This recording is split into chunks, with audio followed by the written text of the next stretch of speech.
Hi friends, welcome to Shiva sir maths class.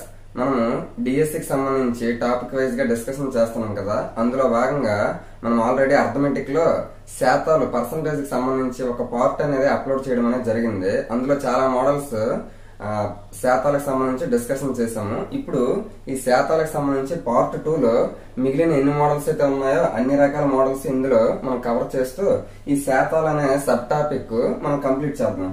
ఇప్పుడు చూస్తే first bit part 2 లో ఏ ఆదాయం బి కంటే 25% ఎక్కువ అయినా బి ఆదాయం ఏ కంటే ఎంత శాతం తక్కువ అని అంటున్నాడు. మనం చూస్తే ఏ ఆదాయం బి కంటే 25% ఎక్కువ, ఆటోమేటిక్ గా బి అనేవాడు ఏ కంటే 25% తక్కువ ఉంటాడు అని అనుకోవచ్చు. కానీ అది రాంగ్. ఫస్ట్ చూస్తే ఏ బి అనే ఇద్దరు వ్యక్తులు ఉన్నారు. ఏ తాలూకా ఆదాయం అంటే బి కంటే 25% ఎక్కువ అని అంటున్నాడు. 25% ఎక్కువ అంటే బిది మనం 100% అనుకుంటే అప్పుడు ఆటోమేటిక్ ఏది ఎంత అవుతుంది? 125 అవుతుంది. ఎందుకు? బి కంటే 25% ఎక్కువ కాబట్టి. ఇప్పుడు బి ఆదాయం ఏ కంటే ఎంత శాతం తక్కువ? బి అనేవాడు ఏ కంటే ఎంత తక్కువ అని అంటున్నాడు. మనకి బి అనేవాడు ఏ కంటే ఎంత తక్కువ? 25 తక్కువ. దేంతో పోల్చాం? ఏ కంటే అన్నాం కాబట్టి ఏతోనో పోల్చాం కాబట్టి కింద 125. 25 ఏమో తక్కువ. బి అనేవాడు ఏ కంటే 25 తక్కువ. దేంతో పోల్చాం? ఏ కంటే అంటే ఏతో పోల్చాం కాబట్టి 25/125 శాతం అన్నాడు కాబట్టి ఇంటూ 100. ఇప్పుడు చూస్తే 25 1 5 టైమ్స్ 5 1 5 20 అంటే 20% అనేది తక్కువ అని చెప్పుకోవచ్చు. మామూలుగా ఏంటంటే మనం 25% ఎక్కువ కాబట్టి ఆటోమేటిక్ గా 25% బి అనేవాడు తక్కువ ఉంటాడని అనుకోవచ్చు. కానీ ఈ రకంగా చూస్తే మనకి ఏమర్థమైంది? ఏ అనేవాడు బి కంటే 25% ఎక్కువైనప్పుడు బి అనేవాడు ఏ కంటే 20% తక్కువ అవుతాడు. అది మనం గమనించాల్సిన విషయం. ఇది కొంచెం కన్ఫ్యూజన్ అయ్యే ఛాన్స్ అయితే ఉంటుంది. నెక్స్ట్ క్వశ్చన్ చూస్తే ఏ అనే వ్యక్తి బి కంటే 20% తక్కువ ఆదాయం ఉంటుంది అని అంటున్నాడు. సి అనేవాడు ఏ కంటే 30% ఎక్కువ ఆదాయం కలిగి ఉంటాడు అని అంటున్నాడు. అయినా బి అనే వ్యక్తి ఏ కంటే ఎంత శాతం ఎక్కువ లేదా తక్కువ అంటే మార్పు శాతం ఏ విధంగా ఉంటుందని అడుగుతున్నాడు. మనకి ఇక్కడ ముగ్గురు మనుషుల గురించి ఇచ్చాడు కాబట్టి ఏ బి సి అనే 3 పర్సన్స్ గురించి ఇచ్చాడు. ఫస్ట్ ఏమంటున్నాడు? ఏ అనే వ్యక్తి బి కంటే 20% తక్కువ అని అంటున్నాడు. అంటే బి కంటే 20% ఏ తక్కువ అంటే బిని మనం 100 అనుకుంటే అప్పుడు ఏ అనేవాడు ఖచ్చితంగా 20% తక్కువ అన్నాడు కాబట్టి ఇది 80 అవుతుంది. ఎందుకు? 100 లో 20% అంటే 20 కాబట్టి 100 లో నుంచి 20 మైనస్ చేస్తే 80 అవుతుంది. ఆవిడది ఏది.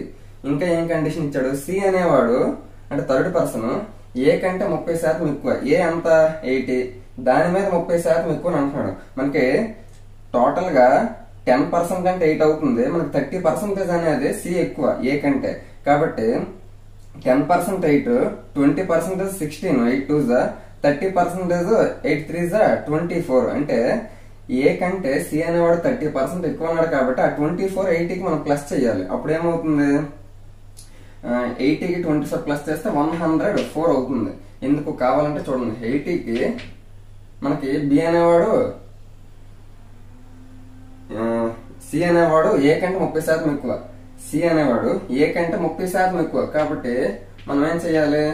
130/100 వేయాలి. ఆ విధంగా వేస్తే 13 ఎంత వస్తుంది? 2 zeros పోతే 104 వస్తుంది. 104 కదా వచ్చింది. అంటే ఏ అనే వ్యక్తి బి కంటే 20% తక్కువ. సి అనే వ్యక్తి ఏ కంటే 30% ఎక్కువ కాబట్టి 80లో 30% 24 అవుతుంది. కాబట్టి ఎక్కువ కాబట్టి 104 వేసాను.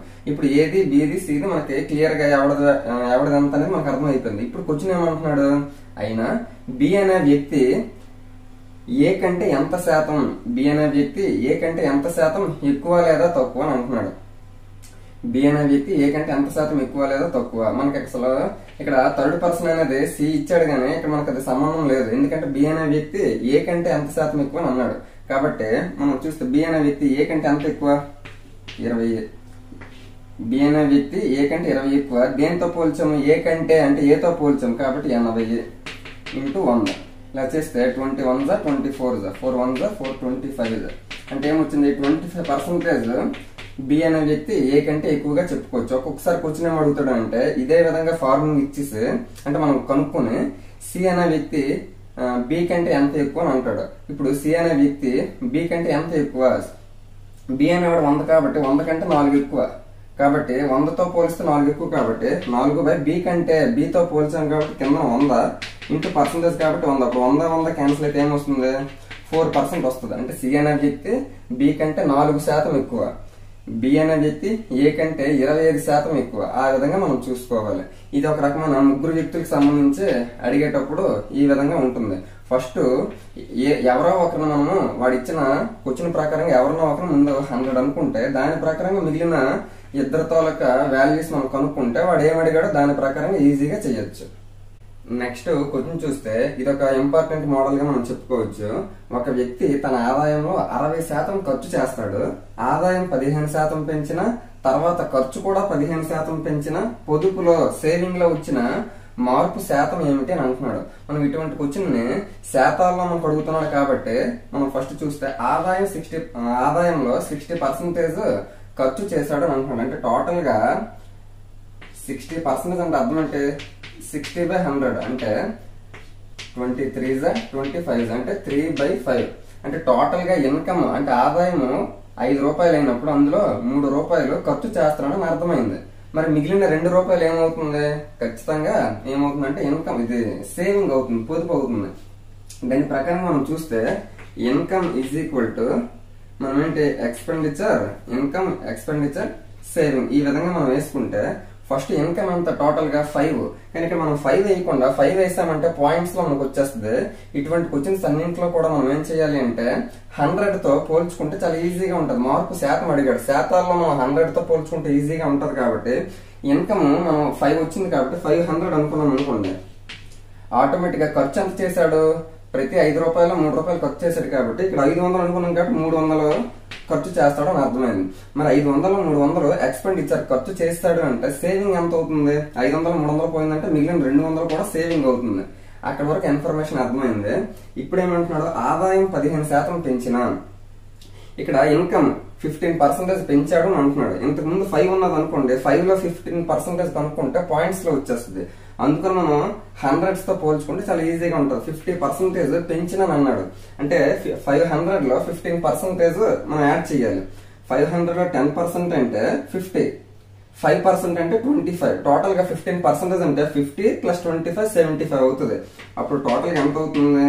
575 అవుతుంది. ఎందుకు? 500 లో 15% అంటే 75, అది పెంచిన అన్నాడు, పెరిగింది కాబట్టి 575 అయింది.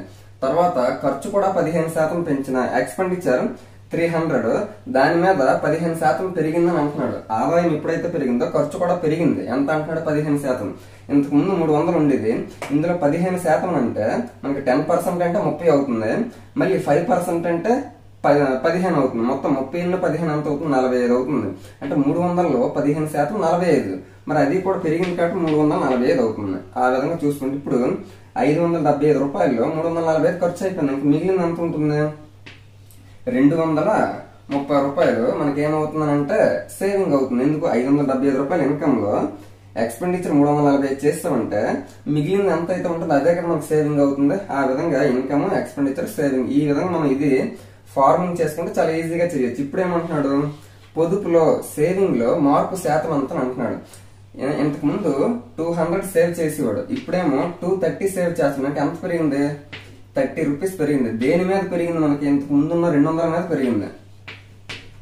ఇది మనకేమొచ్చింది? పొదుపు వచ్చింది. పర్సంటేజ్ అడిగాడు, పొదుపు శాతం, సేవింగ్ పర్సంటేజ్, మార్పు శాతం అంతా అన్నాడు. కాబట్టి ఇంటూ 100 తోటి 2 times 2 1s 215. అంటే సేవింగ్ కూడా మనకి ఎంత వచ్చిందంటే 15% పెరిగింది. ఇంతకు ముందు ఎంత అయితే సేవ్ చేశాడో దాని మీద 15% మనకి పెరిగిందని అర్థం చేసుకోవచ్చు. ఈ రకంగా మనకి ఇన్కమ్, ఎక్స్పెండిచర్ గురించి అడిగితే మనం ఆటోమేటిక్ సేవింగ్ కూడా కనుక్కొని వాడు ఏదో ఒకటి పర్సంటేజ్ ఇస్తాడు. ఆ పర్సంటేజ్ 3/5 వచ్చింది. 5 వచ్చిందంటే అర్థం అంటే 5 రూపాయలు సంపాదిస్తే అంటే ఆదాయం చేస్తే అందులో 3 రూపాయలు ఖర్చు చేసాడు అని అన్నాడు. అంటే మిగిలిన 2 రూపాయలు సేవ్ చేసాడు అని అర్థం చేసుకోవాలి. ఆ విధంగా మనకి ఇక్కడ 100s తో ఎందుకు పోల్చాను అంటే మనకి పర్సంటేజ్లో వచ్చేటప్పుడు పాయింట్స్ రాకుండా ఇబ్బంది పడకుండా ఉండడానికి మనం 500 అనుకున్నాము, ఎక్స్పెండిచర్ 300 అయ్యింది, ఆటోమేటిక్ 200 సేవింగ్ అయ్యింది. మార్పు శాతం ఏ విధంగా పెరిగాయో లేదా తగ్గాయో ఆ ఇచ్చిన క్వశ్చన్ ప్రకారంగా మనం దీన్ని అప్డేట్ చేసుకుంటూ ఉంటే మనకి సేవింగ్ అంతా తెలుస్తుంది. అప్పుడు సేవింగ్ లో మనకి పొదుపులో మార్పు శాతం అడిగాడు. ఇంతకుముందు 200 ఉండేది, ఇప్పుడు 230 అయింది. అంటే ఎంత పొదుపు ఎక్స్ట్రా చేసావు? 30 రూపాయలు చేసావు. దేని మీద చేసావు? 200 మీద చేసావు. పర్సంటేజ్ అడిగాడు ఇంటూ 100. ఆ విధంగా చేసి మనకి ఎంత వచ్చింది? 15% వచ్చింది. ఇది ఒక రకమైన ఇంపార్టెంట్ మోడల్ గా చెప్పుకోవచ్చు.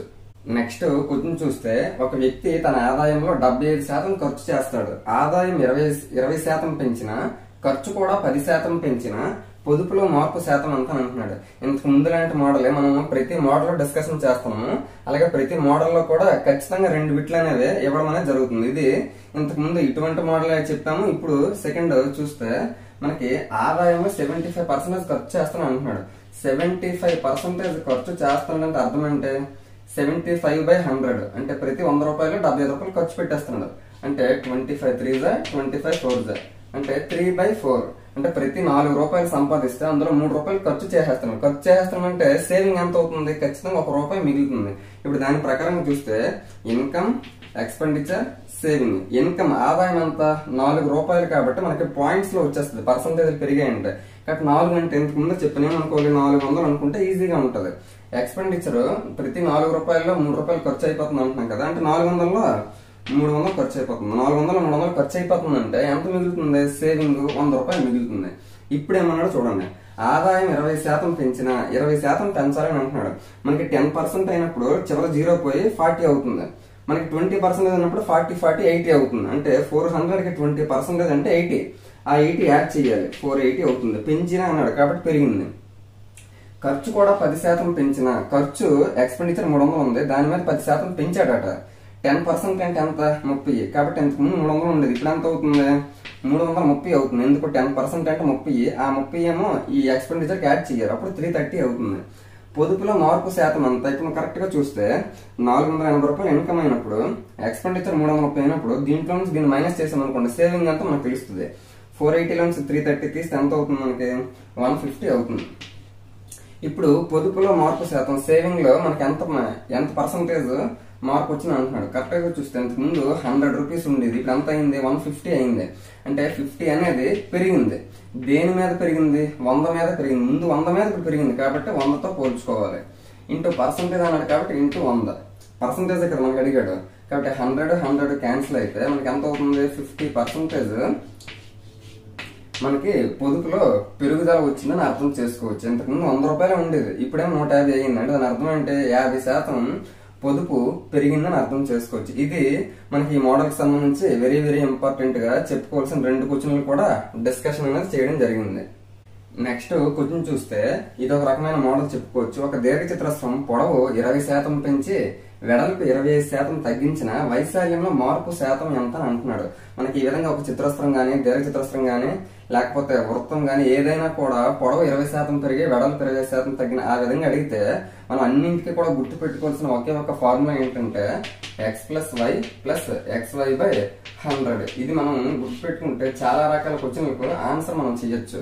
లేదు ఒకవేళ మనం ఈ ఫార్ములా ప్రకారంగా చేద్దాము. నెక్స్ట్ నార్మల్ గా చాలా మంది ఏ విధంగా చేస్తారంటే ఫస్ట్ 100 అనుకోని మనకి వైశాల్యం అన్నాడు కాబట్టి వైశాల్యం అంటే మనకి యూనిట్స్ ఏంటి? స్క్వేర్ లో వస్తుంది కాబట్టి 2 టైమ్స్ ఇంటూ చేస్తారు. ఫస్ట్ పొడవుని 20% పెంచాడు అన్నాడు కాబట్టి ఫస్ట్ పొడవు 100 అనుకుంటే 20% పెరిగింది కాబట్టి 120 అవుతుంది.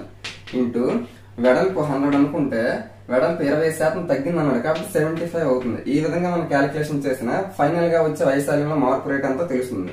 2 zeros క్యాన్సిల్, నెక్స్ట్ 0 క్యాన్సిల్, ఇక్కడ 10 అలా ఉంచండి. 12 into 75 అంటే 12 5s 60 అంటే 0 6, 12 7s 84 plus 6 ఏమవుతుంది? 90 అవుతుంది. 900/10. 0 క్యాన్సిల్, ఏమొచ్చింది? మనకి 90 వచ్చింది. ఇంతకు ముందు 100 అనుకున్నాము, ఇప్పుడేమో 90 వచ్చింది. అంటే ఓవరాల్ గా 10% అనేది వైశాల్యంలో తగ్గుదల వచ్చిందని అర్థం చేసుకోవచ్చు. ఈ విధంగా మనం ఫార్ములా ప్రకారంగా ఫార్ములా అనేది గుర్తుపెట్టుకుంటే చాలా రకాల యూజ్ అవుతుంది. ఫస్ట్ ఎక్స్ అన్నాడు, ఎక్స్ అంటే ఫస్ట్ వాల్యూ ఏది ఇచ్చాడు అది చూసుకో. 20% పెంచి అంటే ఇంక్రీజ్ అయిందని అన్నాడు కాబట్టి సేమ్ దాన్ని అలాగే ఉంచాలి. కాబట్టి 20 + y అంటే నెక్స్ట్ వాల్యూ 25% తగ్గించిన, డిక్రీజ్ అని అన్నాడు, తగ్గించిన అన్నాడు కాబట్టి మైనస్ మనం పెట్టాలి. అంటే -25 నెక్స్ట్ ప్లస్ x అంటే 20 అనుకున్నాము ఇంటూ y అంటే -25 అనుకున్నాము /100. ఇప్పుడు చూస్తే 20 ప్లస్ ఇంటూ మైనస్ అంటే -5 ఉంటుంది. ఇక్కడ 20 into 25 500 అవుతుంది. అంటే మైనస్ మనకి ఏమవుతుంది? -500/100. అప్పుడు చూస్తే ఇక్కడ -5 100 5 టైమ్స్ పోతుంది. ఇక్కడ కూడా -5 -5 -10 వచ్చిందంటే అర్థం ఏంటి? 10% అనేది తగ్గుదల వచ్చిందని అర్థం చేసుకోవచ్చు. ఈ విధంగా వాడు పెంచిన అంటే ప్లస్ వాల్యూనే ఉంచుతావు, తగ్గించిన అంటే అక్కడ ఉండేటటువంటి వాల్యూకి మనం మైనస్ పెడతాం. ఓవరాల్ గా మనకి మైనస్ లో వచ్చింది అనుకోండి తగ్గుదల వచ్చిందని అర్థం చేసుకోవచ్చు. ఓవరాల్ గా ప్లస్ వాల్యూనే వచ్చింది అనుకోండి అప్పుడు పెరుగుదల వచ్చిందని అర్థం చేసుకోవచ్చు. ఆ విధంగా మనకి వైశాల్యంలో మార్పు శాతం అంటే ఒక వాల్యూ పెరిగి ఒక వాల్యూ తగ్గినా, లేదా రెండు వాల్యూలు పెరిగినా, లేదా రెండు వాల్యూలు తగ్గినా, ఈ విధంగా ఏం అడిగినా కూడా మనం ఈ ఫార్ములా అనేది గుర్తుపెట్టుకుంటే ఈజీగా చేయొచ్చు. నెక్స్ట్ క్వశ్చన్ చూస్తే చతురస్ర భుజం 30% పెరిగిన వైశాల్యంలో మార్పు శాతం ఎంత అని అంటున్నాడు. అంటే మనకి ప్రతి భుజం సైడ్ కూడా 30% ఇంక్రీజ్ అయిందని అంటున్నాడు. ఈ విధంగా మనకి వైశాల్యంలో మార్పు రేటు గురించి అడిగాడు అంటే మనం కావాల్సిన ఫార్ములా ఏం చెప్తాను, x plus y plus xy by 100. మనం ఈ ఫార్ములా ప్రకారం ఫస్ట్ చేద్దాం. x అంటే 30, నెక్స్ట్ y అంటే ఇంకొక భుజం కూడా మనకు 30 అవుతుంది కాబట్టి 30 ప్లస్ xy అంటే 30 ఇంటూ 30 బై 100. ఆ విధంగా చూస్తే 30 30 60 అవుతుంది, ప్లస్ 30 ఇంటూ 30 900, 900 బై 100 అంటే 9 మిగులుతుంది. అంటే ఓవరాల్ గా 69, ఇక్కడ ఏమీ లేదంటే ప్లస్ ఉన్నట్టు 69% ఏమవుతుంది, ప్లస్ ఉంటా, ఇక్కడ ఏమీ లేదంటే ప్లస్ ఉంటే 69% ఇంక్రీజ్ అంటే పెరుగుదల వచ్చిందని అర్థం చేసుకోవచ్చు. దీన్నే మనం ఫస్ట్ 100 అనుకొని మనకి భుజం 30% పెరిగింది అన్నాడు కాబట్టి ప్రతి భుజాన్ని 100 అనుకుంటే 30% పెరిగింటే 130. ఇప్పుడు వైశాల్యం అన్నాడు 2 టైమ్స్ ఇంటూ చేయాలి. ఆ విధంగా చేస్తే 2 zeros 2 zeros క్యాన్సిల్, ఎక్కడ 2 zeros 2 zeros క్యాన్సిల్, 13 13s 169. అంటే ఇంతకు ముందు నువ్వు 100 అనుకున్నావు, ఇప్పుడు అది 169 అయింది. అంటే ఓవరాల్ గా 69% ఇంక్రీజ్ అయ్యింది, పెరుగుదల వచ్చిందని అర్థం చేసుకోవచ్చు. ఈ విధంగా చతురస్రం గాని, దీర్ఘ చతురస్రం గాని, లేదా సర్కిల్ కి సంబంధించి రేడియస్ అంటే వ్యాసార్థము పెరుగుదల ఎంత వచ్చిందని చెప్పాడు అనుకున్నప్పుడు వైశాల్యంలో మార్పు రేటు కూడా మనం ఈ విధంగానే చేస్తాం. అన్ని రకాల మోడల్స్ కూడా ఫార్ములా ఏంటంటే ఇది మనం చెప్పుకోవాలి. ఇది ఒక రకమైన మోడల్. నెక్స్ట్ క్వశ్చన్ చూస్తే ఒక విద్యార్థి ఒక సంఖ్యను 5/3 చే గుణించమనగా పొరపాటున 3/5 చే గుణించాడు, అయినా ఎంత శాతం మార్పు రేటు ఉంటుంది అని అంటున్నాడు. చాలా చాలా ఇంపార్టెంట్ క్వశ్చన్ గా డిఎస్సి లెవెల్లో మనం చెప్పుకోవచ్చు. ఫస్ట్ ఏమంటున్నాడు, ఒక సంఖ్యను 5/3 చే గుణించమనగా అంటే దీంతో గుణించమన్నారు, కానీ వాడేం చేశాడు 3/5 తో చేస్తాడు. అంటే మనం ఇటువంటి సందర్భంలో ఏం చేయాలి అంటే హారాలు ఏవైతే ఉన్నాయో ఆ రెండింటికి మనం ఏం చేయాలంటే ఎల్సిఎం కట్టాలి. 3కి 5కి ఎల్సిఎం అంటే 15. ఆ 15 ని ప్రతిదానికి ఇంటూ చేసాం అనుకోండి చాలా చాలా ఈజీగా చేయొచ్చు. ఇప్పుడు 3 1s 3 5s అంటే 25. అంటే ఒరిజినల్ గా ఆన్సర్ 25 రావాల్సిందే. 5 1s 5 3s 3 3s 9 వచ్చింది. అంటే మనం వాడు ఒరిజినల్ గా చేయవలసింది 25 వచ్చేటట్టు ఆన్సర్ చేయాలి, కానీ వాడేమో రివర్స్ లో ఫ్రాక్షన్ రాయడం వల్ల వాడికి ఆన్సర్ ఏమో 9 వస్తుంది. కాబట్టి ఎంత తగ్గింది అని అంటే 16 తగ్గింది. 25 తో పోలిస్తే 9 16 తగ్గింది కాబట్టి 16 అంటే తగ్గుదల. 16 దేని మీద తగ్గింది, 25 మీద తగ్గింది. 25 ఇంటూ పర్సంటేజ్ అడిగాడు, మార్పు శాతం అని అడిగాడు కాబట్టి మనం ఏం చేయాలి ఇంటూ 100 చేయాలి. 25 1s 25 4s 16 4s 64% తగ్గింది అని అర్థం చేసుకోవచ్చు. ఎందుకు వాడే పొరపాటున 5/3 తో చేయకుండా 3/5 తో చేశాడు. ఇటువంటి ఫ్రాక్షన్స్ తో ఇచ్చేటప్పుడు కంపల్సరీగా మనం ఎల్సిఎం ఇంటూ చేసాం అనుకోండి అప్పుడు ఒరిజినల్ గా ఆన్సర్ ఎంత రావాలి, వాడు రాంగ్ ఏం చేశాడో తెలుస్తుంది, అప్పుడు మార్పు రేట్ ఎంత అనేది తెలుస్తుంది. 25 రావాల్సింది 9 వచ్చింది అంటే 16 తగ్గిపోయింది. దేని మీద 16 తగ్గింది, 25 మీద 16 తగ్గింది. కాబట్టి పర్సెంటేజ్ ఇంటూ 100 25 4 టైమ్స్ పోతుంది, 16 4s 64. అంటే ఓవరాల్ గా 64% అనేది తగ్గుదల రావడం అనేది జరిగింది. అతను రాంగ్ స్టెప్ వేసి గుణించడం వల్ల. ఇది ఒక రకమైన మోడల్ గా వెరీ వెరీ ఇంపార్టెంట్ గా చెప్పుకోవచ్చు. నెక్స్ట్ క్వశ్చన్ చూస్తే ఒక విద్యార్థి ఒక సంఖ్యను 3/7 చే గుణించమనగా 7/3 చే గుణించాడు, అయినా మార్పు శాతం అంతా. ఇంతకు ముందులాంటి మోడలే మనకి 3/7 తో గుణించాలి, కానీ వాడేం చేశాడు 7/3 తో ఇంటూ చేశాడు. ఇటువంటి సందర్భంలో ఏం చెప్పాను, ఏవైతే హారాలు ఉన్నాయో డినామినేటర్స్ వాటికి ఎల్సిఎం ని ఇంటూ చేయాలి. 7కి 3కి ఎల్సిఎం 21 అవుతుంది కాబట్టి ఇంటూ 21 ఇంటూ 21. ఇలా చేస్తే మనకు ఒరిజినల్ గా ఎంత రావాలి అంటే 7 3s 3 3s 9 రావాలి, కానీ వాడు 7/3 తో ఇంటూ చేయడం వల్ల 3 7 7 7 49. ఒరిజినల్ గా ఆన్సర్ 9 వచ్చేటట్టు చెయ్యాలి, కానీ వాడు ఫ్రాక్షన్ రివర్స్ లో చేయడం వల్ల ఎంత వచ్చేస్తుంది, వాడికి 49 వచ్చేస్తుంది. కాబట్టి ఎంత పెరిగింది అంటే 9 ఉండాల్సింది 49 అయిందంటే 40 పెరిగింది. దేని మీద పెరిగింది, 9 మీద పెరిగింది కాబట్టి 9 ఇంటూ 100. ఇప్పుడు చూస్తే 40 into 100 4000. 4000ని మనం 9తో డివిజన్ చేయాలి. ఫస్ట్ 2 నెంబర్స్ తీసుకున్నాం. 9 4s 40, 9 5s 45 అంటే 9 4s 36. మళ్ళీ 4 మిగులుతుంది 0.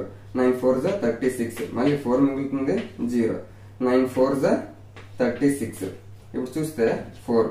కాబట్టి 444 and 4/9% పెరిగిందని అర్థం చేసుకోవచ్చు. ఎందుకు అంటే మనకి 9 రావాల్సింది 49 వచ్చిందంటే ఎంత శాతం 444 and 4/9% అనేది ఇంక్రీజ్ అయిపోయింది. ఎందుకు? వాడు రివర్స్ లో ఫ్రాక్షన్ చేయడం వల్ల చాలా పెద్ద వాల్యూ ఇక్కడ, అంటే అక్కడ మార్పు పెరుగుదల ఏదైతే ఉందో చాలా హై లెవెల్లో పెరిగిపోయింది. కాబట్టి ఎక్కువ పెరిగింది కాబట్టి మనకి ఇక్కడ కూడా ఎక్కువ పర్సంటేజ్ అనేది మనకు వస్తుంది. ఇంతకు ముందేమో బిట్లో మనకి తక్కువ శాతం పెరగడం వల్ల తక్కువే వచ్చింది. ఎందుకు? ఇంతకు ముందు ఏమొచ్చింది 25 వచ్చింది, 16 వచ్చింది. అప్పుడు ఏంటి మనకి 25 రావాల్సింది 9 వచ్చింది అంటే 16 వచ్చింది. పైన ఏమో 25తో పోల్చగలిగి ఇంటూ 100 చేస్తే 64% అనేది మనకేమొచ్చింది తగ్గుదల వచ్చింది అర్థం చేసుకోండి. ఎందుకు? 25 ఉన్న 100 డివైడ్ అయ్యాయి కాబట్టి అందులో చిన్న వాల్యూస్ కాబట్టి డైరెక్ట్ గా వచ్చింది. ఇక్కడ చూస్తే 40 into 100 కాబట్టి 4000ని 9తో డివైడ్ చేస్తే 444 and 4/9 ఇంత పర్సంటేజ్ అనేది పెరుగుదల వచ్చింది. 9 రావాల్సిన 49 వచ్చింది కాబట్టి దాని అర్థం అంటే పెరుగుదల అని అర్థం చేసుకోవచ్చు. ఇది ఒక రకమైన మోడల్ గా చెప్పుకోవచ్చు. ఫ్రాక్షన్స్ ఇస్తాడు, వాడి పొరపాటును ఒకటి గుణించమనగా వాడు ఇంకొక రకంగా గుణించడం జరుగుతుంది. అప్పుడు ఎంత రకమైన పెరుగుదల వచ్చిందో లేకపోతే తగ్గుదల వచ్చిందో దానికి మనం పర్సంటేజ్ కట్టాలి. నెక్స్ట్ క్వశ్చన్ చూస్తే ఒక లైబ్రరీలో 20% హిందీ పుస్తకాలు, మిగిలిన వాటిలో 50% ఇంగ్లీషు, మిగిలిన వాటిలో 30% ఫ్రెంచ్ పుస్తకాలు కలవు. మిగిలిన 6300 భాషా పుస్తకాలైన ఆ లైబ్రరీలో హిందీ పుస్తకాలు ఎన్ని అని అంటున్నాడు. ఫస్ట్ మనకి లైబ్రరీలో ఎన్ని పుస్తకాలు ఉన్నాయో తెలిస్తే అందులో 20% మనకి హిందీ బుక్స్ ఉన్నాయని అర్థమవుతుంది. ఫస్ట్ మనం కనుక్కోవాల్సిందంటే లైబ్రరీలో టోటల్ గా ఎన్ని బుక్స్ ఉన్నాయో కనుక్కోవాలి. అది మనకు తెలియదు కాబట్టి ఎక్స్ అనుకుంటే మనకి 20% హిందీ పుస్తకాలు ఉన్నాయని అంటున్నాడు. అంటే వాటిని వదిలిగా మిగిలిన, అంటే మొత్తం మనం 100% అనుకుంటే మనకి ఇందులో ఇంపార్టెంట్ పాయింట్ ఏంటంటే మిగిలిన వాటిలో అన్నాడు.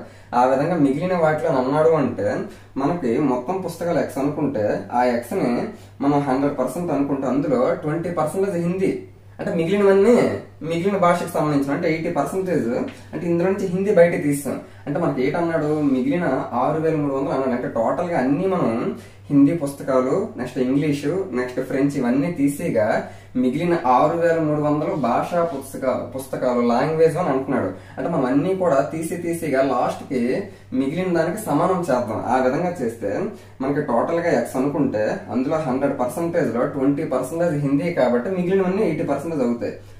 ఆ తర్వాత మిగిలిన వాటిలో 100% అనుకుంటే అందులో 50% ఇంగ్లీష్ అన్నాడు. అంటే ఆ ఇంగ్లీష్ కూడా మనం తీసిస్తే మిగిలినవన్నీ 50% అవుతాయి. నెక్స్ట్ మిగిలిన వాటిలో 30%, అంటే మనం ఈ అంతట్లో 100% అనుకుంటే అందులో 30% ఫ్రెంచ్ పుస్తకాలు ఉన్నాయి అన్నాడు. అంటే దాని అర్థం అంటే మిగిలిన 70% ఇందులో ఉండవని అర్థం చేసుకోవచ్చు. ఆ తర్వాత ఈ మిగిలిన ఇవన్నీ అయిపోగా లాస్ట్ కి ఎంత మిగిలిందని అంటే 6300 మిగిలిందని అంటున్నాడు. కాబట్టి దాన్ని మనం 6300కి మనం ఏం చేయాలి? సమానం చేయాలి. ఎందుకు? లాస్ట్ లో మిగిలేదు ఇది. ఇక్కడ అన్ని కూడా మనం మిగిలిన తీసుకున్నాం. హిందీ పుస్తకాలు ఇక్కడ 20/100 అయ్యలేదు. నెక్స్ట్ ఇంగ్లీష్ పుస్తకాలు 50/100 అయ్యలేదు. నెక్స్ట్ మిగిలిన వాటిలో 30% కాబట్టి 30/100 అయ్యలేదు. ఇవన్నీ మిగిలినవే మనం చేస్తాం. కాబట్టి లాస్ట్ కి ఎంత మిగిలింది అంటున్నాడు? 6300 మిగిలింది అంటున్నాడు. అంటే అన్ని బుక్స్ కాబట్టి దానికి సమానం చేసాం. ఇప్పుడు ఫస్ట్ మనం ఎక్స్ వాల్యూ కనుక్కుంటే అందులో 20% హిందీ బుక్స్ అప్పుడు కనుక్కున్నాం. చూస్తే 2 zeros క్యాన్సిల్. నెక్స్ట్ ఇక్కడ 1 0 క్యాన్సిల్. కింద 1000 ఉంది. నెక్స్ట్ పైన ఏముంది చూస్తే 5 1s 5 2s. ఇప్పుడు కింద 200 ఉంది. నెక్స్ట్ ఇక్కడ ఏముంది 8 7s 56. ఇక్కడ 7 తోటి ఇది డివైడ్ అవుతుంది. 7 1s 7 9s 63. కాబట్టి 900 టైమ్స్ పోతుంది. నెక్స్ట్ ఇక్కడ 8 ఉంది. 8 తోటి 2 1s 2 4s. అప్పుడు చూస్తే 4 తోటి 4 1s 4 25s. అంటే 900 ఇంటూ అంటే 25 వెళ్తే ఇంటూ అవుతుంది. కాబట్టి 900 ఇంటూ 25 ఏమవుతుంది? 25 9s 225. 225 పక్కన 2 zeros ఉన్నాయి కాబట్టి 2 zeros. అంటే టోటల్ గా 22,500 బుక్స్ ఉన్నాయి ఆ లైబ్రరీలో.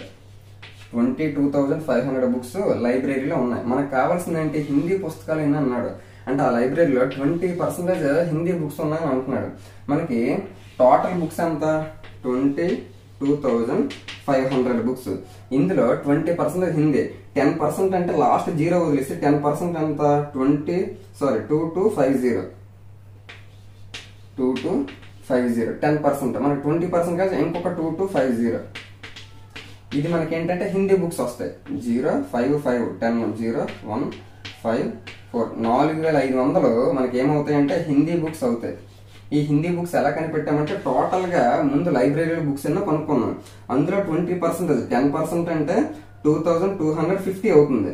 20% అంటే 4500 అవుతుంది. ఆ విధంగా హిందీ బుక్స్ అనేవి కనిపెట్టడం జరిగింది. మనం ఇందులో తెలుసుకోవాల్సింది ఏంటంటే మిగిలిన వాటిలో అన్నాడు అంటే వాటిని మనం డైరెక్ట్ గా తీసుకోకుండా మిగిలినది చూడాలి. ఇప్పుడు 30% ఫ్రెంచ్ బుక్స్ అన్నాడు కాబట్టి 30/100 వేయలేదు. మిగిలిన వాటిలో అన్నాడు కాబట్టి 70/100 వేసాను.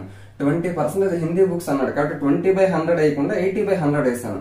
ఆ విధంగా వేస్తే లాస్ట్ లో ఎన్ని బుక్స్ మిగిలాయో వాడు చెప్తాడు. దానికి మనం ఈక్వల్ చేస్తే మనకి టోటల్ బుక్స్ ఎన్నో తెలుస్తుంది. ఈ విధంగా ఆ తర్వాత హిందీ బుక్స్ అడిగట్టు అందులో 20% కనుక్కోవాలి. ఇది ఒక రకమైన మోడల్ గా ఇంపార్టెంట్ మోడల్ గా చెప్పుకోవచ్చు. నెక్స్ట్ క్వశ్చన్ చూస్తే ఒక తరగతిలో 200 మంది పిల్లల్లో 40% ఆంగ్లం మాత్రమే మాట్లాడతారు. ఇక్కడ మాత్రమే ఇది ఒక రకమైన మోడల్. మాత్రమే అనేది చాలా ఇంపార్టెంట్. ఆంగ్లం ఇంగ్లీష్ మాత్రమే మాట్లాడతారు 40%. 20% హిందీ మాత్రమే మాట్లాడతారు. మిగిలిన వారు రెండు మాట్లాడతారు. అంటే రెండు లాంగ్వేజ్లు అక్కడ ఇంగ్లీషు హిందీ రెండు మాట్లాడతారు. అయినా ఆంగ్లం మాట్లాడేవారు ఇక్కడ మాత్రమే అనలేదు.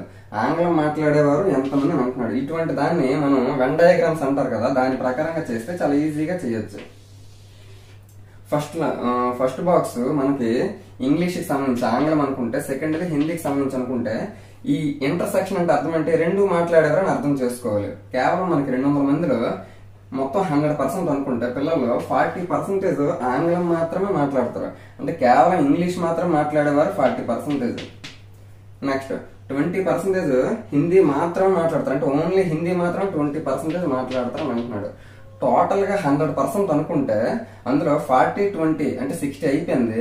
మరి మిగిలిన 40% కూడా ఏమవుతుంది, ఈ రెండు మాట్లాడేవారని అర్థమవుతుంది అనే విషయం మనం ఇక్కడ తెలుసుకోవాలి. మిగిలిన వారు అంటే 40% రెండు మాట్లాడతారు. అంటే అటువైపు ఇంగ్లీష్ మాట్లాడతారు, ఇటువైపు హిందీ కూడా మాట్లాడతారు. ఇప్పుడేమంటున్నాడు ఆయన, ఆంగ్లం మాట్లాడేవారు ఎంతమంది, ఆంగ్లం అంటే ఇంగ్లీషు 40% మాట్లాడతారు, అలాగే కామన్ గా ఉన్న 40% కూడా మాట్లాడతారు. అంటే ఇందులో 40% రెండు మాట్లాడతారు. అంటే ఇందులో కూడా ఇంగ్లీష్ ఉన్నారు.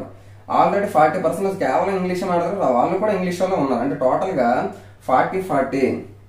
80% ఇంగ్లీష్ మాట్లాడతారు. అదే మనకి ఎంత అడుగుతున్నాడు.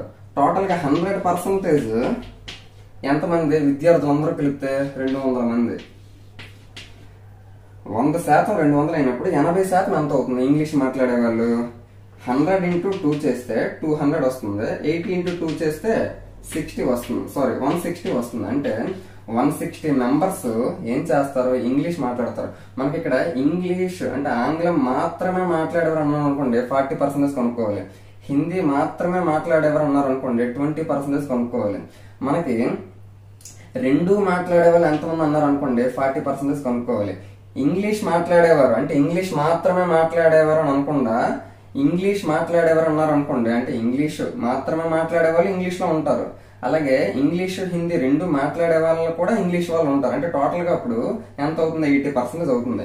ఒకవేళ హిందీ మాట్లాడేవారు అన్నారు అనుకోండి, అంటే హిందీ మాట్లాడేవారు మాత్రమే అనకుండా హిందీ మాట్లాడేవారు అని అన్నారు అంటే మాత్రమే అనే పదం వాడలేదు అనుకోండి, అప్పుడు 20% హిందీ మాట్లాడతారు. అలాగే 40% రెండు మాట్లాడతారు. అంటే ఇందులో కూడా హిందీ ఉన్నారు. అప్పుడు 40, 20, 60% మనం కనుక్కోవాలి.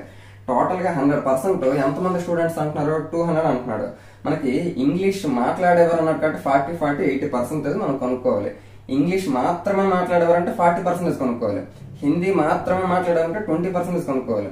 రెండు మాట్లాడేవారు ఎంతమంది అంటే 40% కనుక్కోవాలి. ఇంగ్లీష్ మాట్లాడేవారు ఎంతమంది అంటే 40, 80% కనుక్కోవాలి. హిందీ మాట్లాడేవారు ఎంతమంది అంటే 40, 20, 60% కనుక్కోవాలి. ఈ విధంగా ఈ వెన్ డయాగ్రామ్ వేయడం అనేది మనకు వస్తే వాడు ఏది అడిగినా కూడా ఈజీగా మనం చేయొచ్చు. ఇది ఒక రకమైన మోడల్ గా చెప్పుకోవచ్చు. నెక్స్ట్ క్వశ్చన్ చూస్తే, ఒక పరీక్షలో గణితంలో 50% మంది, బయాలజీలో 40% మంది పాస్ అయ్యారు. 30% మంది 2 పాస్ అయ్యారు. మొత్తం విద్యార్థులు 200 మంది అయినా ఫెయిల్ అయిన వారు ఎంతమంది అని అంటున్నాడు. దీన్ని కూడా మనం వెన్ డయాగ్రామ్ లోనే చేసుకుంటే చాలా ఈజీగా చేయొచ్చు. మనకి ఇక్కడ ఫస్ట్ ఇచ్చిన క్వశ్చన్ లో 2 పాస్ అయిన వారి గురించి స్పెషల్ గా వాడే మెన్షన్ చేస్తాడు. ఎంతమంది? 30% 2 పాస్ అయ్యారు అని అంటున్నాడు. అంటే ఫస్ట్ ఇది మనం ఏమనుకోవాలి? మ్యాథ్స్ అనుకుంటే, సెకండ్ ఇది బయాలజీ అనుకుంటే 2 పాస్ అయిన వాళ్ళు 30% ఉన్నారు. 2 పాస్ అయ్యారు. ఇప్పుడు గణితంలో 50% పాస్ అయ్యారు అంటున్నాడు. మ్యాథ్స్ లో ఇక్కడ 2 పాస్ అయిన 30% మంది ఉన్నారంటే మ్యాథ్స్ లో 50% అన్నాడంటే మరి ఒక్క మ్యాథ్స్ మాత్రమే పాస్ అయిన 20% కదా అవుతారు. ఎందుకు? మ్యాథ్స్ పాస్ అయిన వాళ్ళు మాత్రమే 20%, మ్యాథ్స్ బయాలజీ కలిపి పాస్ అయిన వాళ్ళు 30%. అంటే మ్యాథ్స్ ఎంతమంది పాస్ అయ్యారంటే ఇక్కడ 20లోనే ఉన్నారు, ఎలాగో 30లో కూడా ఉన్నారు. అంటే టోటల్ గా 50% మ్యాథ్స్ అయ్యారని అర్థం చేసుకోవాలి. నెక్స్ట్ బయాలజీ 40% పాస్ అయ్యారు. ఆల్రెడీ రెండింటికి ఈక్వల్ గా 30% ఉన్నదంటే బయాలజీ మాత్రమే పాస్ అయిన వాళ్ళు ఎంతమంది? 10%. ఆ విధంగా చూస్తే బయాలజీ 40%, మ్యాథ్స్ 50% పాస్ అయ్యారని అంటున్నాడు. ఇద్దరు కలిపి 30% పాస్ అయ్యారని అంటున్నాడు. అయితే మొత్తం విద్యార్థులు 200 మంది ఉంటే ఫెయిల్ అయిన వారు ఎంతమంది అని అంటున్నాడు. ఇప్పుడు మనం ఈ డయాగ్రామ్ కరెక్ట్ గా అర్థం చేసుకుంటే మ్యాథ్స్ మాత్రమే పాస్ అయ్యారు 20%, బయాలజీ మాత్రమే పాస్ అయ్యేవాళ్ళు 10%, 2 పాస్ అయిన వాళ్ళు 30%. అంటే టోటల్ గా 20, 30, 10 అంటే 60% పాస్ అయ్యారని అర్థం చేసుకోవచ్చు. అవునా కాదా? 60% పాస్ అయ్యారు. మనకి ఫెయిల్ అయిన వాళ్ళు ఎంతమంది అని అడుగుతున్నాడు. మనకి 100% లో 60% పాస్ అయ్యారు అంటే దాని అర్థం ఏంటి? 40% పాస్ అవ్వలేదని. అంటే మనకి ఇప్పుడు కొనుక్కోవాల్సింది ఏంటి? 40% ఫెయిల్ అయిన వాళ్ళు కదా. ఆ ఫెయిల్ అయిన వాళ్ళు ఎంతో మనం కొనుక్కోవాలి. మరి 100% ఎంత అవుతుంది? టోటల్ స్టూడెంట్స్ కదా. టోటల్ స్టూడెంట్స్ ఎంతమంది అంటున్నాడు వాడేని? 200 మంది అంటున్నాడు. అంటే 100% 200 మంది అయినప్పుడు 60% పాస్ అయినప్పుడు 40% ఫెయిల్ అవుతారు కాబట్టి మనం 40% కొనుక్కోవాలి. 100 into 2 చేస్తే 200 వస్తుంది. సేమ్ ఇక్కడ కూడా 40 into 2 చేస్తే 80 వస్తుంది. అంటే 80 మెంబర్స్ ఫెయిల్ అయ్యారని అర్థం చేసుకోవాలి. ఒకవేళ మనకాడు కేవలం మ్యాథ్స్ మాత్రమే పాస్ అయ్యేవాళ్ళంటే 20% కనుక్కోవాలి. కేవలం బయాలజీ మాత్రమే పాస్ అయ్యేవాళ్ళంటే 10% కనుక్కోవాలి. వాడు 2 పాస్ అయ్యే వాళ్ళు ఎంతమంది అంటే 30% అని కనుక్కోవాలి.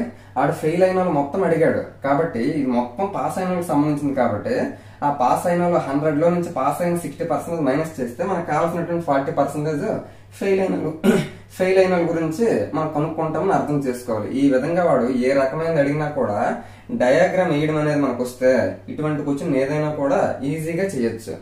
నెక్స్ట్ క్వశ్చన్ చూస్తే ఒక పరీక్షలో 150 మంది విద్యార్థులకు గాను 35% మ్యాథ్స్ లోనా, 25% ఇంగ్లీష్ లోనా, 10% రెండిట్లోనా ఫెయిల్ అయ్యారు అని అంటున్నాడు. పాస్ అయిన వారు ఎంతమంది అని అంటున్నాడు. మనకి టోటల్ స్టూడెంట్స్ 115 ఇచ్చాడు. మనం ఇప్పుడు దీన్ని కూడా డయాగ్రామ్ వెన్ డయాగ్రామ్ లో చూపిస్తే మనకి రెండింటికి కామన్ గా ఉండేది వాడు ఇచ్చాడా లేదా ఫస్ట్ చూడాలి. 10% రెండింటిలోనూ ఫెయిల్ అయ్యారని అంటున్నాడు. అంటే 10% రెండింటికి కామన్ గా ఉన్న ఇంటర్సెక్షన్ లో మనం పెట్టాలి. ఇప్పుడు ఏమంటున్నాడు? 35% గణితంలో ఫెయిల్ అయ్యారని అంటున్నాడు. అంటే ఫస్ట్ ఇది మ్యాథ్స్ అనుకుంటే, సెకండ్ ఇది ఇంగ్లీష్ అనుకుంటే 35% గణితంలో ఫెయిల్ అయ్యారని అంటున్నాడు. అంటే కామన్ గా ఆల్రెడీ 10% మ్యాథ్స్ ఫెయిల్ అయిపోయారు. అంటే ఒక్క మ్యాథ్స్ మాత్రం ఫెయిల్ అయిన ఎంతమంది అవుతారు? 25% అవుతారు. ఆ విధంగా చూసుకోవాలి. నెక్స్ట్ 25% ఆంగ్లంలో అంటే ఇంగ్లీష్ లో 10% ఆల్రెడీ కామన్ గా ఫెయిల్ అయిపోయారు. అంటే ఇంగ్లీష్ ఒక్క దాంట్లో ఫెయిల్ అయిన ఎంతమంది అవుతారు? 15% అవుతారు. ఆ విధంగా మనము ఈ డయాగ్రామ్ వేయడం ఒక్కటి వస్తే చాలు. రెండింటిలో ఫెయిల్ అయ్యారు. అంటే టోటల్ గా వీళ్ళందరూ కూడా ఫెయిల్ అయిన వాళ్ళే. మ్యాథ్స్ మాత్రమే ఫెయిల్ అయిన 25%, మ్యాథ్స్ ఫెయిల్ అయిన వాళ్ళు 25 + 10 35%, ఇంగ్లీష్ మాత్రమే ఫెయిల్ అయిన వాళ్ళు 50%, ఇంగ్లీష్ ఫెయిల్ అయిన వాళ్ళు 10, 15 25%. అంటే వాడు ఇచ్చిన క్వశ్చన్ ప్రకారం మనం ఈ విధంగా డిజైన్ చేసుకున్నాం, సరిపోయింది. 2 ఫెయిల్ అయిన 10%. ఇప్పుడు వాడేమంటున్నాడు? పాస్ అయిన వారు ఎంతమంది? ఫస్ట్ వీళ్ళందరూ ఎవరు ఫెయిల్ అయిన వాళ్ళు? ఫెయిల్ అయిన వాళ్ళు ఎంతమందో చూద్దాం. 25, 15 40 40 + 10 50. అంటే 50% ఫెయిల్ అయ్యారని అంటున్నాడు. టోటల్ 100% స్టూడెంట్స్ లో 50% ఫెయిల్ అయ్యారు అని అన్నాడు. అంటే దాని అర్థం అంటే మిగిలిన 50% పాస్ అయ్యారని అర్థం. కాబట్టి మనం పాస్ అయిన వారితో కనుక్కోవాలి. కాబట్టి 50% ఎంతో మనం కనుక్కోవాలి. మరి 100% ఆల్రెడీ టోటల్ స్టూడెంట్స్ ఎంతో మనకి ఇచ్చాడు. ఎంత ఇచ్చాడు? 150 అని ఇచ్చాడు. మనం చూసుకుంటే 100% టోటల్ స్టూడెంట్స్ 150, అందులో సగం మందే ఫెయిల్ అయ్యారు. అంటే సగం మంది పాస్ అయినట్టు. అంటే 150లో సగం అంటే ఎంత? 75. అంటే 75 మంది పాస్ అయ్యారు, 75 మంది ఫెయిల్ అయ్యారు. ఆ విధంగా మనం ఈ రకంగా డిజైన్ చేసుకుంటే వాడు ఏది అడిగినా కూడా ఈజీగా చేయొచ్చు. ఒక్క మ్యాథ్స్ మాత్రమే పాస్ అయ్యేవరని అడిగాడు అనుకోండి, ఇక్కడ 25% మ్యాథ్స్ ఫెయిల్ అయ్యారు అంటే మిగిలిన 75% మ్యాథ్స్ పాస్ అయ్యారని అర్థం చేసుకోవచ్చు. ఆ విధంగా మనం ఏ రకంగా అడిగినా కూడా ఇది వేయడం మనకు రావాలి, ఇది వేస్తే వాడు ఏది అడిగినా కూడా ఈజీగా చేయొచ్చు. నెక్స్ట్ క్వశ్చన్ చూస్తే, ఒక భిన్నం లవంను 200% పెంచి హారంను 150% పెంచిన భిన్నం 2/3 అవుతుందట. అయితే ముందుగా ఉండే అసలు భిన్నం ఏది అని అంటున్నాడు. మనకి ఇదొక రకమైన మోడల్ గా చెప్పుకోవచ్చు. ఇందులో కూడా మనం ఇదొక బిట్టు ఇంకొక బిట్టు కూడా చూద్దాము. ఫస్ట్ x/y అనేది మనము స్టార్టింగ్ లో ఉండే ఫ్రాక్షన్ అనుకుంటే, ఆ న్యూమరేటర్ లవాన్ని 200% పెంచాడని అంటున్నాడు కాబట్టి ఇంటూ 200/100 200% పెంచాడు కాబట్టి, హారాన్ని డినామినేటర్ ని 150% పెంచాడని అంటున్నాడు కాబట్టి 150/100. ఇప్పుడు ఈ విధంగా చేస్తే ఆ భిన్నం ఎంత అవుతుందని అంటున్నాడు, 2/3 అవుతుందని అంటున్నాడు. అంటే మొదట ఉండే భిన్నాన్ని లవంని 200% పెంచాము, హారాన్ని 150% పెంచాము, అప్పుడు 2/3 అవుతుందని అంటున్నాడు. ముందుగా ఉండే అసలు భిన్నం ఏది అంటే మనం x/y స్టార్టింగ్ లో x/y అనుకున్నాం కదా, ఆ x/y తాలూకు వాల్యూ కనుక్కోవాలి.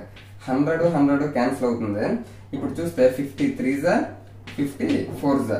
3 కిందనే హారాల్లోనే ఉన్నాయి కాబట్టి 3 డైరెక్ట్ గా క్యాన్సిల్ అయిపోతుంది. 2 1s 2 2s. అప్పుడు x/y ఏమవుతుందంటే, ఈ 2 పైన ఉంది కాబట్టి ఇటువైపు వస్తే కిందకు వస్తుంది, అప్పుడు ఏమవుతుంది 1/2 అవుతుంది. అంటే స్టార్టింగ్ లో ఉండే ఫ్రాక్షన్ ఏమవుతుందంటే 1/2 అవుతుంది.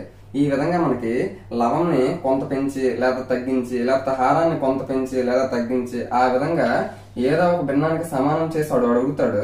మనమేమో స్టార్టింగ్ లో ఉండే అసలైన ఫ్రాక్షన్ ఏదో మనం కనుక్కోవాలి. ఇది ఒక రకమైన మోడల్ గా చెప్పుకోవచ్చు. ఇందులోనే ఇంకో బిట్ కూడా చూద్దాం. నెక్స్ట్ బిట్ చూస్తే, ఒక భిన్నం 10% పెంచి హారం 30% తగ్గించి ఉంటే అప్పుడు భిన్నం 11/28 అవుతుందని అంటున్నాడు. అయితే ముందుగా ఉండే అసలు భిన్నం ఏది అని అంటున్నాడు. ఇప్పుడు ఫస్ట్ స్టార్టింగ్ లో ఉండే ఫ్రాక్షన్ మనం x/y అనుకుంటే, న్యూమరేటర్ లవం 10% ఇంక్రీజ్ అయిందని అన్నాడు కాబట్టి 110/100 బై డినామినేటర్ హారం ఏమో 30% తగ్గింది అంటే డిక్రీజ్ అయిందని అంటున్నాడు కాబట్టి 70/100. 30% తగ్గింది అంటే దాని అర్థం ఏంటి, 70/100. ఈ విధంగా ఉంచితే ఇప్పుడు ఇది ఎంతకు సమానం అవుతుందని అంటున్నాడు, 11/28కి సమానం అని వాడే ఇచ్చాడు. ఈ విధంగా చూస్తే మనకి x ఏమో లవం ఏమో 10% పెరిగింది 110/100, హారం ఏమో 30% తగ్గింది కాబట్టి 70/100. 100 క్యాన్సిల్, 0 క్యాన్సిల్, ఇక్కడ 11 ఉంది, ఇక్కడ 11 ఉంది, అంటే రెండు పైన ఉన్నాక డైరెక్ట్ గా క్యాన్సిల్ చేయొచ్చు. ఇక్కడ 7 ఉంది, ఇక్కడ 4 టైమ్స్ పోతుంది, రెండు కింద హారాల్లో ఉన్నాయి కాబట్టి డైరెక్ట్ గా మనం క్యాన్సిల్ చేయొచ్చు. 7 1s 7 4s. అంటే x/y వాల్యూ ఏమొచ్చింది, అంతా క్యాన్సిల్ అయిపోతే పైన 1 ఉన్నట్టు కిందనేమో 4 ఉంది కాబట్టి స్టార్టింగ్ లో ఉండే ఫ్రాక్షన్ ఏమిటి అంటే 1/4. ఆ 1/4 లవంని 10% పెంచి హారాన్ని 30% తగ్గిస్తే మనకి 11/28 వస్తుంది. ఇది ఒక రకమైన ఇంపార్టెంట్ మోడల్ గా మనం చెప్పుకోవచ్చు. ఈ విధంగా పర్సంటేజ్ శాతాలకు సంబంధించి డిఎస్సి లెవెల్లో మనము అంకగణితంలో అంటే అర్థమెటిక్ లో ఒక సబ్ టాపిక్ గా చెప్పుకున్నాం కదా. ఈ పార్ట్ 2తో మాక్సిమం మనం ఈ పర్సంటేజ్ సంబంధించి అన్ని రకాల మోడల్స్ కూడా డిస్కషన్ అనేది చేయడం జరిగింది. ఇంకా మీకు ఏమైనా ఈ పర్సంటేజ్ సంబంధించి ఏమైనా ప్రాబ్లమ్స్ గట్ట ఉంటే కామెంట్స్ రూపంలో తప్పకుండా అడగండి, నేను కూడా క్లియర్ చేస్తాను. కాబట్టి ఇక్కడతో ఈ సబ్ టాపిక్ శాతాలు పర్సంటేజ్లు అయితే ఏవైతే ఉన్నాయో అవి కంప్లీట్ చేయడం అనేది జరిగింది. నెక్స్ట్ టాపిక్ లో ఈ అర్థమెటిక్ సంబంధించి ఇంకొక సబ్ టాపిక్ అనేది డిస్కషన్ చేయడం చేద్దాం. ఈ వీడియో మీకు నచ్చిందంటే తప్పకుండా లైక్ చేయండి, మీ ఫ్రెండ్స్ ఎవరైతే ఉన్నారో వారికి కూడా తప్పకుండా షేర్ చేయండి. శివ సార్ మ్యాథ్స్ క్లాస్ ని సబ్స్క్రైబ్ చేసుకోండి. Thank you.